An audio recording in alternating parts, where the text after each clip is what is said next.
কাষত যিখিনি মানুহ আছে তেওঁলোকে হয় ট্ৰাইবেল বেল্ট এণ্ড ব্লকত আছে নহলে ভিজিআৰ পিজিআৰত আছে। তেওঁলোকে নিজৰ থকাটোৱে অনৈতিক। তেওঁলোকে আইনমতে ভিজিআৰ পিজিআৰৰ মাটি দখল কৰি থাকিব নোৱাৰে বা ট্ৰাইবেল বেল্ট এণ্ড ব্লকত থাকিব নোৱাৰে। আনকি আপোনালোকে দেখিছে যে বিধানসভাত সিদিনাখন বিৰোধী দলপতিও কৈছে, তেওঁ এটা চন কৈছে, সেই চনৰ পিছত তেনেকুৱা মানুহ তাত দখল কৰি মাটি দখল কৰি থাকিব নোৱাৰে। গতিকে মই গোটেই কেইজন আয়ুক্তক এইটো নিৰ্দেশ দিছো যে ভিজিআৰ পিজিআৰত এটা সম্পূৰ্ণ আমি সাৰ্ভে কৰিব লাগে।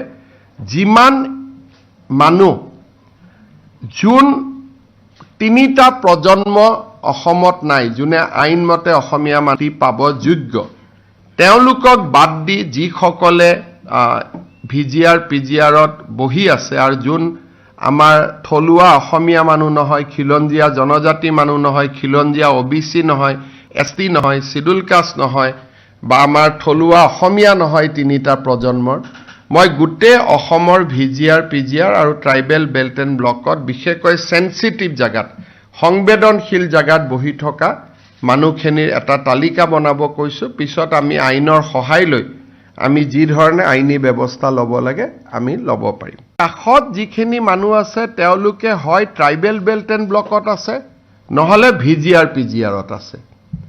তেওঁলোকে নিজৰ থকাটোৱে অনৈতিক। তেওঁলোকে আইনমতে ভিজিআৰ পিজিআৰৰ মাটি দখল কৰি থাকিব নোৱাৰে বা ট্ৰাইবেল বেল্ট এণ্ড ব্লকত থাকিব নোৱাৰে।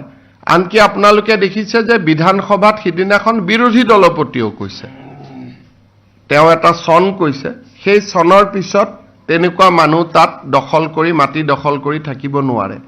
গতিকে মই গোটেই কেইজন আয়ুক্তক এইটো নিৰ্দেশ দিছো যে ভিজিআৰ পিজিআৰত এটা সম্পূৰ্ণ আমি সাৰ্ভে কৰিব লাগে।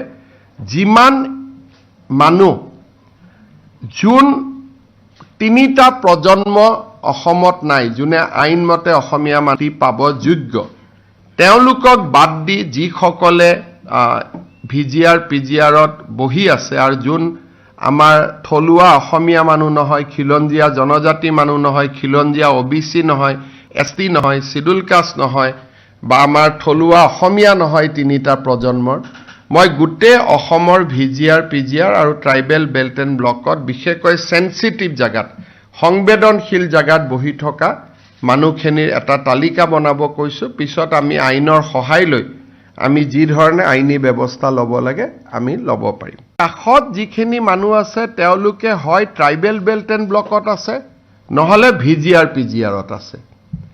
তেওঁলোকে নিজৰ থকাটোৱে অনৈতিক।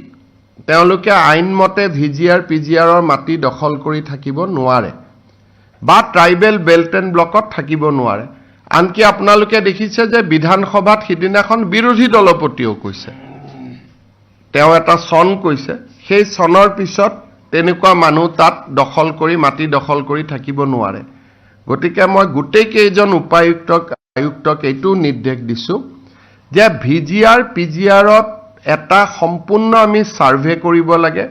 যিমান মানুহ যোন তিনিটা প্ৰজন্ম অসমত নাই, যোনে আইনমতে অসমীয়া মাটি পাব যোগ্য, তেওঁলোকক বাদ দি যিসকলে ভিজিআৰ পিজিআৰত বহি আছে আৰু যোন আমাৰ থলুৱা অসমীয়া মানুহ নহয়, খিলঞ্জীয়া জনজাতি মানুহ নহয়, খিলঞ্জীয়া OBC নহয়, ST নহয়, শিডিউল কাষ্ট নহয় বা আমাৰ থলুৱা অসমীয়া নহয় তিনিটা প্ৰজন্মৰ, মই গোটেই অসমৰ ভিজিআৰ পিজিআৰ আৰু ট্ৰাইবেল বেল্ট এণ্ড ব্লকত বিশেষকৈ সেনচিটিভ জাগাত, সংবেদনশীল জাগাত বহি থকা মানুহখিনিৰ এটা তালিকা বনাব কৈছো। পিছত আমি আইনৰ সহায় লৈ আমি যি ধৰণে আইনী ব্যৱস্থা ল'ব লাগে আমি ল'ব পাৰিম।